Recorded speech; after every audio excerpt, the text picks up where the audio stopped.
Hey everyone, welcome back to the channel. In today's video, I'm going to show you how to use Rev Points on Revolut. So first of all, we have to open our Revolut application here and make sure it's updated to the latest version to avoid any issues. You can go to your Play Store or App Store depending on your device and make sure you are using the latest version of it. After updating, just open your Revolut application and then navigate to the reward section.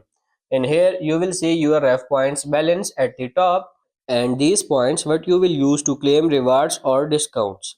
Now let's spend those points in reward section. So just scroll through the available rewards. You can see it in here like this, and you will find options like discounts, gift cards, or even cashback offers. So each reward will show you the number of points needed to claim it. So to redeem the reward, just have to tap on the reward that you want to check that you want and check the details to make sure it's what you are looking for. And once you are done checking, just hit claim and confirm your selection.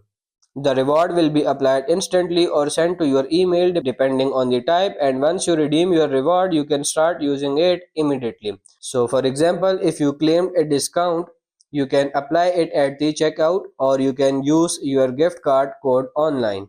And that's pretty much it. That's how to use Rev Points on Revolut. I hope this video was helpful. If it is, like it and subscribe to the channel. Thank you.